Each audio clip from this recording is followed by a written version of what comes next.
हमारे पास आज का जो टॉपिक है वो है human digestive system. Human digestive system. इससे पहले हम आपको ये ह्यूमन डाइजेस्टिव सिस्टम जो है इससे इंट्रोड्यूस करवाएं।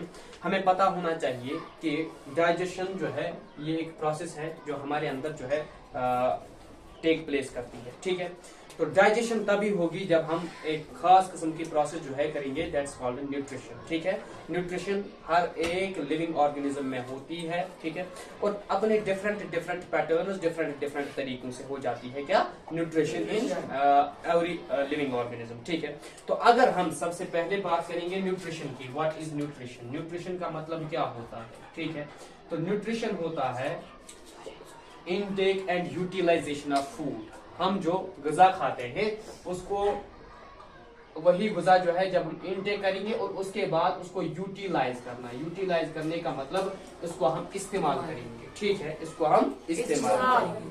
तो अब आपने सीखना है, सबसे पहले पता करना है कि इनटेक का मतलब क्या होता है। इनटेक का मतलब होता है हम जब अपना ग़िज़ा जो है अपने मुंह के अंदर लेते हैं। उसके बाद यूटिलाइज करने का मतलब इसका यूज जो है वो करना है। ठीक है, तो अब हम यूज जो है ग़िज़ा को कहाँ करेंगे इसके लिए देखा जाएगा। देखो बेटा, यूटिलाइज कहाँ होगा ग़िज़ा। ठीक है, ये देखना है यूटिलाइज कहाँ पर होगा। ये इस चीज पे डिपेंड करता है कि आपका ग़िज़ा जो खाते हैं, ठीक है, इसका अंदर क्या काम है। ठीक है, काम पता चलेगा तो वहीं पर कैसे फिर यूटिलाइज होगा वो हमें पता चलेगा। तो हमने आपके लिए ये चीज बताई होगी, जो फूड होता है ये 3 तरह का होता है। ठीक है, इसकी 3 टाइप्स होती है, मेन टाइप्स। ठीक है, पहली टाइप ये होती है जिससे हमारी बेटा ग्रोथ हो जाती है। क्या हो जाती है? ग्रोथ। जैसे कि हम छोटे थे, छोटे से हम बड़े हो जाते हैं, दैट इज सिंपली ग्रोथ। ठीक है, उसके बाद दूसरी चीज जो है हमने कहा ये फूड जो है ये हमें एनर्जी देते हैं। देखिए बेटा, जैसे कि मैं बताऊं, हम काम करते हैं। ठीक है, जो हम काम करते हैं काम हमेशा होता है at the expense of energy. ठीक है, जैसे मैं यहाँ पर बात कर रहा हूँ, मैं कोई काम कर रहा हूँ, ये तभी होगा जब मेरे पास एनर्जी होगी। तो ये एनर्जी मिलती कहाँ से है? ये फूड से मिलती है। ठीक है, और नेक्स्ट चीज जो हम बताएंगे वो है तीसरी तरह की जो ग़िज़ाएं होती है, फूड्स होते हैं, दैट आर प्रोटेक्टिव फूड्स। वो फूड्स जो हमारे अंदर एक एंटीबॉडीज की आर्मी तैयार करते हैं और जो किन के खिलाफ लड़ते हैं? डिजीजेस के खिलाफ लड़ते हैं। ठीक है, इस तरह के फूड्स होते हैं। तो ये 3 काम है। जब हमारे यहाँ पर हमारी ग्रोथ हो जाएगी तो समझ लीजिए हमारा फूड क्या होता है? यूटिलाइज हो गया है। ठीक है, हम एनर्जी हासिल कर चुके हैं तो हमारा फूड जो है यूटिलाइज हो चुका है। हम जो है हमारे अंदर एंटीबॉडीज की जो आर्मी बनी है तो इसका मतलब हम जो है क्या नाम है कि हमारा फूड जो है ये यूटिलाइज हो चुका है। ठीक है, अब ये जो हमारी न्यूट्रिशन है ये एक स्मॉल प्रोसेस नहीं है। मैं इसका ऐसे बता दूं, ये एक कॉम्प्लेक्स प्रोसेस है। क्या है? कॉम्प्लेक्स प्रोसेस बेटा। ठीक है, कॉम्प्लेक्स प्रोसेस का मतलब हुआ ये एक बड़ा काम है। ठीक है, जो स्टेप बाय स्टेप होता है। ठीक है, मैं कहूं तो nutrition is a complex process comprising of 5 mini processes. ठीक है, या स्मॉल प्रोसेसेस। देखो बेटा, न्यूट्रिशन जो है इसमें 5 बेसिक प्रोसेसेस आ जाते हैं, जिसमें हम क्या कहते हैं? सबसे पहले हम कहेंगे इंजेशन। शाबाश बेटा, इंजेशन। ठीक है, इंजेशन। और दूसरी प्रोसेस जो है वो है इसमें डाइजेशन। ठीक है बेटा, ये आप याद रखेंगे स्टेप बाय स्टेप और सीरियली याद रखेंगे। तीसरी प्रोसेस जो है वो है एब्जॉर्प्शन बेटा। ठीक है, ये भी आप याद रखेंगे। ठीक है, इसके बाद हमारी 4th जो प्रोसेस है वो है एसिमिलेशन। शाबाश बेटा, एसिमिलेशन है इसकी नेक्स्ट प्रोसेस। ठीक है, और उसके बाद जो 5वां प्रोसेस है दैट इज इजेक्शन। ठीक है, ये भी आप याद रखेंगे। ठीक है, तो मैंने कहा nutrition comprises of these 5 basic processes. ठीक है, जो हमारी बॉडी के अंदर टेक प्लेस करते हैं, हमारी बॉडी के अंदर वाक़या हो जाती हैं। तो असल में जब हम ये सब चीज आपको पढ़ाएंगे, ये न्यूट्रिशन हो, ये डाइजेशन हो, ठीक है, ये डाइजेस्टिव सिस्टम होगा, तो इसके लिए हमने ये सब चीजों का तज़किरा करना जरूरी बनता है। हमें ये सब चीजें पता होनी चाहिए। ठीक है, और ये सब चीज जिस ट्रैक में होता है, जिस जगह पे होता है, जिस जो हमारे ऑर्गन में होता है, उसका भी बेटा पता होना चाहिए। ठीक है, तो हमारा एक ट्रांसपोर्ट सिस्टम है। ठीक है, हमारी बॉडी के अंदर सबसे पहले ये भी बात आप याद रखेंगे, हम जो खा सकते हैं ना, हम जो चीजें खाते हैं वो ज्यादा से ज्यादा 3 फॉर्म्स में हो सकती हैं। ठीक है, चाहे आप सॉलिड खाइए, आप लिक्विड खाइए, आप गैसियस कोई चीज खाइए। गैसियस चीजें तो खाई नहीं जाती हैं। जैसे मैं कहूं तो हम एयर जो है इसको इनहेल करते हैं। ठीक है बेटा, इस तरह से लिक्विड में हम वाटर जो है इसको ड्रिंक करते हैं, या टी है या कोई और चीज है उसको भी हम अंदर लेते हैं। ठीक है, इसके अलावा हमारे पास जो सॉलिड फूड्स होते हैं वो भी हम खा लेते हैं। ये सब चीजों का आपको पता होगा। ठीक है, ना बात ये है 3 चीजें जो हम खाते हैं, मैं कहूं तो सॉलिड और लिक्विड, इनके लिए एक ट्रैक है। लेकिन पहले ये एक ही ट्रैक के जरिए से जाते हैं हमारी बॉडी के अंदर, लेकिन सामने से ये सेपरेट हो जाते हैं, ठीक है। उसके अलावा गेज जो है उसका एक और अलग अपना मीडियम होता है, एक और अलग ट्रैक होता है, ठीक है। देखे बेटा, तो हम सॉलिड और लिक्विड खाएंगे वो डायरेक्टली हमारे ये वाले ट्रैक में, अभी हम इसको इंट्रोड्यूस कराएंगे, ठीक है। हमारे माउथ से हमारे यहां से जाएगा, ठीक है। आई बात समझ। तो आगे जो है इनका अलग अलग सिस्टम है, सॉलिड फूड्स का अलग सिस्टम है यही, ठीक है। और लिक्विड फूड जो है, जो हम लिक्विड्स खाते हैं, वो उनका काम, उनका जो आगे का काम करते हैं वो किडनीज करती हैं। वो कहां से जाती हैं वो हम आपको इंट्रोड्यूस करवाएंगे। इसके अलावा जो हम गैसेस यहां से इनहेल करते हैं, ये कहां जाते हैं, ये जाते हैं हमारे लंग्स में, उनकी वहां, उनका काम वहां पर होता है। जब हम वो पढ़ाएंगे, ठीक है, तो रेस्पिरेटरी सिस्टम होगा, उस वक्त पर हम वो चीज भी इंट्रोड्यूस आपसे करवाएंगे। फिलहाल हमारा सिस्टम जो है जिसमें क्या होगी, न्यूट्रिशन या डाइजेशन होगी, ठीक है, उस सिस्टम को हमने आपने फिलहाल इंट्रोड्यूस करवाना है। तो वो सिस्टम हमारा माउथ से स्टार्ट होता है और हमारा रेक्टम के बाद एनल कैनाल पे वो खत्म हो जाता है। ऐसे सिस्टम को, इस सिस्टम को हम साइंस की टर्म्स में एलिमेंट्री कैनाल कहेंगे, ये आपने याद रखना पड़ेगा। एलिमेंट्री कैनाल कहेंगे या डाइजेस्टिव ट्रैक्ट भी इसे कहा जाता है, डाइजेस्टिव ट्रैक्ट भी इसे कहा जाता है बेटा। और तीसरा नाम जो हम बताएंगे वो है सिंपल सा छोटा सा नाम है, दैट्स गट।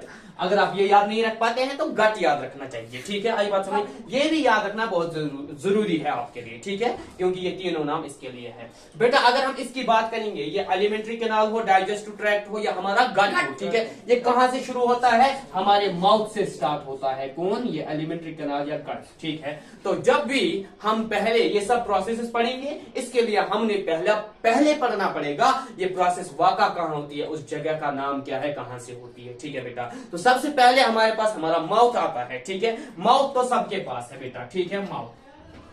हाँ, आपने देखा भी होगा, ये साइंस जो है ये ऐसी चीज है, ये आपके पास अवेलेबल है, ठीक है। इसके लिए प्रैक्टिकल करने के लिए कहीं और जाने की जरूरत नहीं है बेटा, ठीक है। तो माउथ को इंट्रोड्यूस करूंगा मैं। सबसे पहले हमारे सामने अगर देखा जाएगा माउथ का, हमारे सामने दो लिप्स है, जहां से हमारा माउथ क्या होता है, स्टार्ट होता है। कहां से स्टार्ट होता है बेटा, लिप्स से स्टार्ट होता है। और जब आप नीचे की तरफ इसका दूसरा साइड जो देखोगे, ठीक है, एंटी डायरेक्शन में, पिछली वाली डायरेक्शन में, वो हमारे थ्रोट तक माउथ ही कहलाता है। कहां तक, थ्रोट, यानी एंड पॉइंट इसका फिलहाल थ्रोट है, ठीक है। तो इसके अंदर बेटा, इसके अंदर एक स्पेस है, एक जगह है, ठीक है, लिप्स से लेकर के यहाँ थ्रोट तक, उस स्पेस या उस जगह को हम भाई बोलेंगे ओरल कैविटी। क्या बोलेंगे, ओरल कैविटी, या हम बोलते हैं बेटा buccal cavity, buccal cavity, oral cavity और बक्कल कैविटी, ठीक है। ये जो ओरल कैविटी या हमारी बक्कल कैविटी है बेटा, इसके अंदर बहुत सारी चीजें जो है वो पाई जाती है। तो इसके अंदर जो जो चीजें पाई जाती हैं, हम आराम आराम से उन सबको आपके लिए इंट्रोड्यूस करवाएंगे, आप देख लीजिएगा।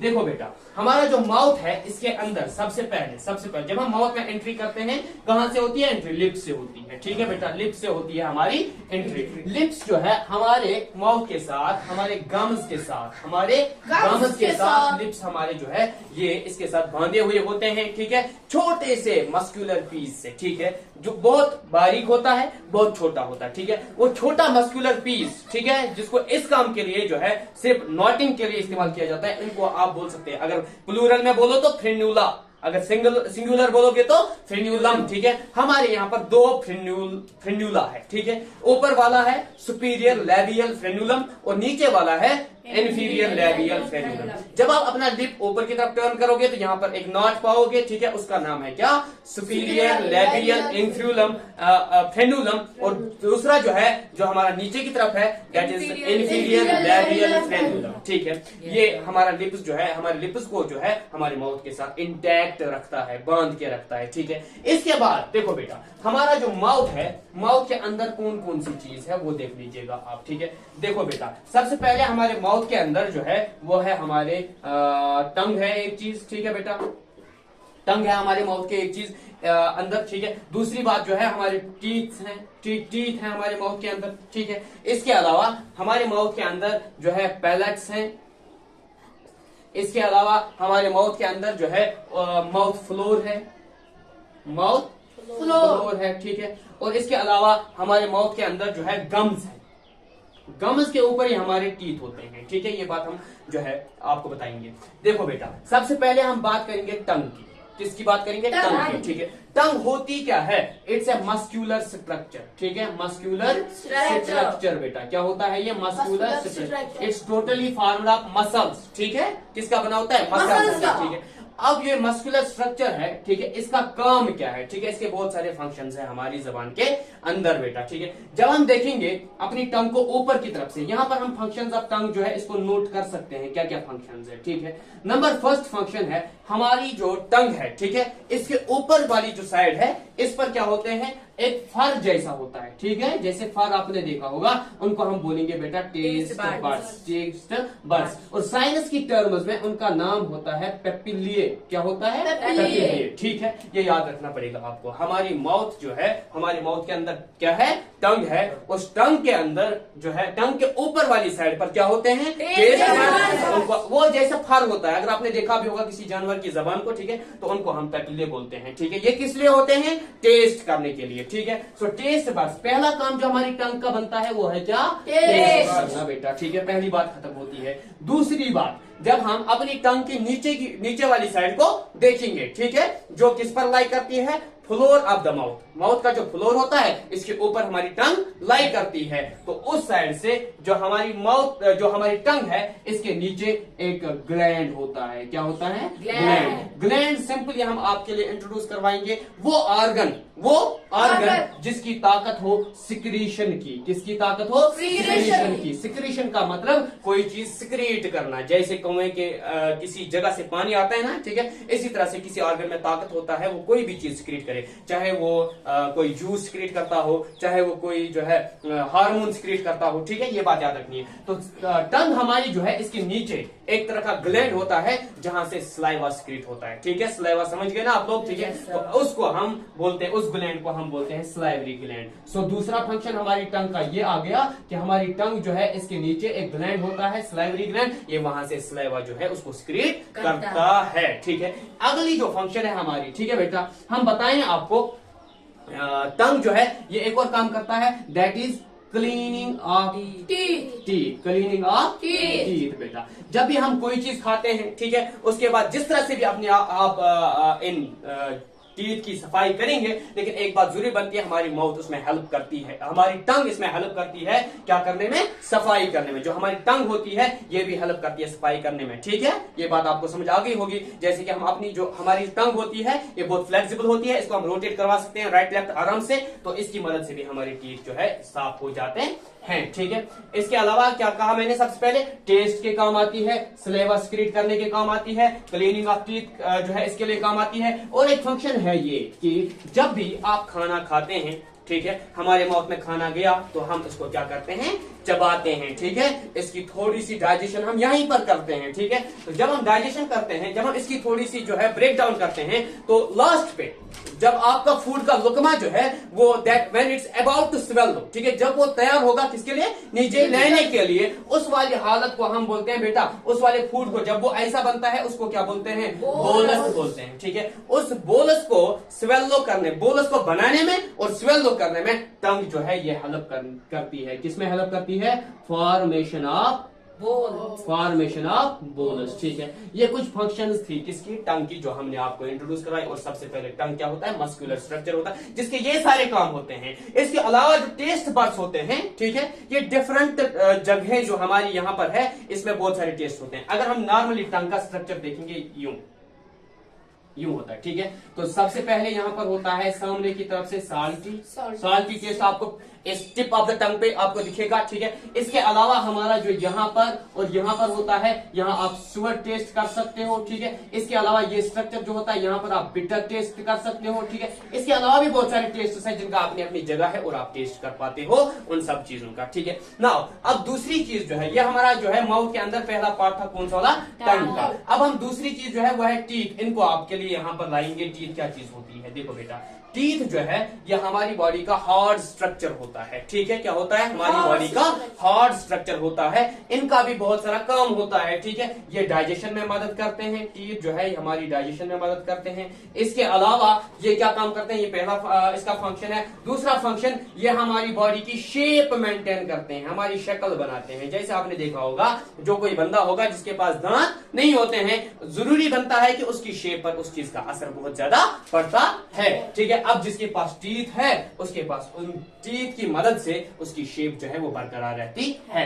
लेकिन अब मसला है कि हमारे पास जो टीथ है, कितने टीथ हैं, एक नॉर्मल पर्सन में कितने टीथ होते हैं बेटा, 32 टीथ होते हैं, ठीक है, आई बात समझ। हाँ, ये सेट्स में होते हैं, ये हम अलग से आपको दिखाएंगे बेटा, देख लीजिए। हमारे पास जो टीथ होते हैं ये सेट्स में होते हैं, ठीक है, 32 टीथ है हमारे पास, लेकिन हम इनको डिवाइड करते हैं 4 सेट्स में। कितने करेंगे, 4 सेट्स में। 4 सेट्स के लिए आप ख्याल रखोगे, ध्यान रखोगे। सबसे पहला जो है हम कहेंगे इंसिजर्स, उसके बाद है कैनाइन्स, उसके बाद है प्रीमोलर्स, उसके बाद है बेटा क्या, मोलर्स, ठीक है। तो मैं एक फार्मूला बताऊंगा, that's dental, called dental formula, ठीक है। डेंटल फार्मूला हमारे पास यूं है, देख लीजिएगा बेटा, डेंटल फार्मूला देखो, वो है 2 1 2 3 डिवाइडेड बाय, या डिवाइडेड बाय नहीं है, ये नीचे का सेट आएगा 2 1 2 3, ठीक है। ये 2 सेट्स हम लगाएंगे, ठीक है, आई बात समझ। हमारी बॉडी के अंदर असल में ये एक फार्मूला आपने याद रखना है, 2 1 2 3। जब हम टीथ का स्ट्रक्चर बनाएंगे, ठीक है, ऊपर वाली तरफ से और नीचे वाली तरफ से, ठीक है, आई बात सुनी। तो मैं कहूं, अगर हम ऐसे लिखेंगे 2 1 2 3, ठीक है, और यहां से भी लिखना पड़ेगा 2 1 2 3, ठीक है, ये अपर जा में आते हैं, ठीक है, आई बात समझ। जो हमारे 2 जाज होते हैं, अपर जा एंड लोअर जा, नीचे की तरफ से भी ऐसा ही सेट होगा, 2 1 2 3 2 1 2 3, बेटा याद रखना, ठीक है। अब हम इनकी नेमिंग करेंगे। देखो बेटा, इंसिजर्स के ऊपर जो है हम आई लिखेंगे, ठीक है, ये भी इंसिजर्स हैं, ये भी इंसिजर्स हैं, ठीक है, ये भी इंसिजर्स हैं, ये भी इंसिजर्स हैं, ठीक है। ये उसके बाद क्या है, कैनाइनस, उसके बाद कैनाइनस, ये है कैनाइनस, ये भी है कैनाइनस, ठीक है, आई बात समझ। उसके बाद ये 2 जो है ये प्रीमोलर्स है, ठीक है, ये प्रीमोलर्स है, ठीक है, ये 2 प्रीमोलर्स है, ये 2 प्रीमोलर्स है, ठीक है बेटा, समझ लीजिएगा। और ये जो है मोलर्स है, ये मोलर्स है, ठीक है, ये मोलर्स है और ये मोलर्स है, ठीक है, ये समझ लीजिएगा ऐसे। अब ये पूरा सेट जो है आपका कितना बनना चाहिए, 32 का बनना चाहिए, ठीक है, देख लीजिएगा। देखो भाई, सबसे पहले हमने कहा क्या, इंसिजर्स, क्या है, इंसिजर्स। पहले आप काउंट करिए कितनी इंसिजर्स हैं, 2 और 2 कितने हो गए, 4 4 और 4 कितने हो गए, 8 हमारे इंसिजर्स हैं, ठीक है। उसके बाद क्या है, कैनाइनस, 1 और 1 हो गए 2 2 और 2 कितने हो गए, 4 हमारे क्या है, इंसिजर्स, ठीक है। उसके बाद कैनाइनस, सॉरी, उसके बाद प्रीमोलर्स है हमारे पास, 2 और 2 हो गए 4 4 4 कितने हो गए, 8, ठीक है। उसके बाद मोलर्स हमारे पास 3 3 कितने हो गए, 6 6 6 कितने हो गए, 12, ठीक है। जब आप इन सब का सम अप करोगे बेटा, ये बनेगा 12 प्लस 8 20 प्लस 4 24 प्लस 8 कितने हो गए, 32। ये सेट बनता है 32 का, ठीक है। जब हम देखेंगे सामने से, अपने स्ट्रक्चर पर जब हम देखेंगे, सामने वाले जो हमारे 2 सामने वाले जो दांत होते हैं वो क्या होते हैं, सबसे पहले इंसिजर्स, ठीक है, इंसिजर्स 4 होते हैं, ठीक है। 2 यहाँ पर होते हैं हमारे, ठीक है, मतलब 4 ऊपर वाले सेट में होते हैं, सब सामने वाले, ऊपर वाले 4 और नीचे वाले 4, वो क्या कहलाएंगे, इंसिजर्स। 4 ऊपर वाली जॉ में, 4 नीचे वाली जॉ में। इसके बाद कैनाइनस है, कितने, 4 है, ठीक है, 2 ऊपर वाली जॉ में, 2 नीचे वाली, इनको हम कटिंग टीथ भी कहते हैं, ठीक है, आई बात में। इसके अलावा हमारे पास है प्रीमोलर्स, ठीक है, उसके बाद आते हैं कैनाइनस, के बाद आते हैं ये 8 होते हैं, ठीक है, ऊपर कितने, 4 नीचे 4, ठीक है। उसके बाद होते हैं क्या, मोलर्स, वो होते हैं 12, ठीक है। अब बात यह है, इसके अलावा टीथ जो हमारे हैं, इनकी एक और तरीका जो है इनको डिफरेंशिएट करने का, वो ये है कि जब भी कोई बच्चा पैदा होता है इन्फेंसी में, उसके पास कोई टीथ होते नहीं है सबसे पहले। उसके बाद कुछ टाइम में, ठीक है, कुछ टाइम में, कुछ इन्फेंसी में ही उसके जो है टीथ जो है वहां पर पैदा हो जाते हैं, आ जाते हैं, ठीक है। तो वो टीथ जो है कुछ टाइम के बाद, ठीक, कुछ टाइम के बाद उससे जो है वापस चले जाते हैं, निकल जाते हैं, बाहर निकल जाते हैं। तो जो वैसे टीथ जो आते हैं, ठीक है, जो इन्फेंसी में आते हैं, ठीक है, अप टू 6 और 8 ईयर्स, इन्फेंसी से लेकर 6 से 8 ईयर्स तक वो उससे निकल जाते हैं, 6 से 8 ईयर्स तक क्या हो जाते हैं, निकल जाते हैं। ऐसे टीथ जो 6 से 8 साल तक निकल जाएंगे, उनको हम क्या बोलते हैं, मिल्क टीथ बोलो आप, ठीक है, मिल्क टीथ बोलो, ठीक है। इसके अलावा दूसरा नाम है क्या, टेम्पोररी टीथ, टीथ क्या नाम है? टेम्पोररी टीथ, ठीक है। इसके अलावा तीसरा नाम है क्या? डिसीडियस टीथ, ठीक है, डिसीडियस टीथ। ऐसे टीथ जो इसके मुंह से गिर जाते हैं। टेम्पोररी का मतलब आरजी टीथ, मिल्क टीथ का मतलब जो दूध वाले दांत होते हैं, ठीक है। उसके बाद 6 से 8 साल तक इसके ये सारे टीथ जो है गिर जाते हैं इसके मुंह में से, ठीक है, और इसके बदले नए आ जाते हैं। अब जो रहता है, देखो बेटा, मिल्क टीथ जो है इनमें से हमारे पास आता है, ये टोटल सेट होता है 20 का। कितने का? 20 का सेट होता है। कौन सा वाला? मिल्क टीथ वाला, ठीक है। तो वो मिल्क टीथ जो है ये इसे गिर जाते हैं। वहां पर जो बचते हैं ना 20 में से आप निकालिए, वो हमारी ये मोलर्स बचते हैं। कौन बचते हैं? मोलर्स। मोलर्स जो है ये ऐसे टीथ है, इनको हम दूसरा नाम बोलते हैं विजडम टीथ। क्या बोलते हैं? Wisdom teeth, wisdom teeth. बेटा ये तब आते हैं जब हमारी एज होगी नियर अबाउट 20 के आसपास ये आपके पास आ जाते हैं। इससे पहले जो 8 इयर्स के बाद आपके डिसीडियस टीथ जब वो गिर जाते हैं, वो फिर उसके बाद वापस आ जाते हैं, ठीक है। अब ये 20 टीथ आते हैं, मिल्क टीथ, डिसीडियस टीथ या टेम्परेरी टीथ, ठीक है, ये गिर जाते हैं। मोलर्स, प्रीमोलर्स जो आते हैं वो कितने आते हैं? 12 आते हैं, ठीक है। हाँ, अब जो है दूसरी बार जब आपका ये टीथ का सेट कंप्लीट हो जाएगा, ठीक है, दूसरी बार जब आपका टीथ का सेट क्या होता है? कंप्लीट हो जाता है, तो उसके बाद जो है उसके बाद ये सारी टीथ जो हमारे होते हैं ये लाइफ टाइम के लिए होते हैं। कब तक होते हैं? Life time. लेकिन मसला हो सकता है, कभी ऐसा हुआ हम बीमार हुए, हमारे टीथ में कोई दर्द पैदा हो जाएगा, ठीक है, तो हम उस टाइम पे अपने टीथ जो है या तो निकालना पड़ेगा, ठीक है, या कुछ और मसला हो सकता है। या कोई बंदा जो है उसको अगर लग जाती है ऐसे कि उसका दांत जो है उसमें से जख्मी हो जाता है या टूट जाता है, ठीक है, उस वजह से उसका दांत जो है वहां से निकल सकता है, बाकी उसके टीथ जो है वो बराबर रह सकते हैं, ठीक है। आई बात, ये हमारे पास डेंटल फार्मूला था और टीथ की थोड़ी सी हमने एक्सप्लेनेशन की। इसके अलावा अब हमारे पास जो आगे का स्ट्रक्चर है वो हमने इंट्रोड्यूस किया था आपके लिए, वो है पैलेट्स। क्या है? पैलेट्स, ठीक है। पैलेट्स हमारे पास 2 तरह के होते हैं, ठीक है, हमारे मुंह में 2 तरह के पैलेट्स आते हैं। कितने तरह के? 2 तरह के।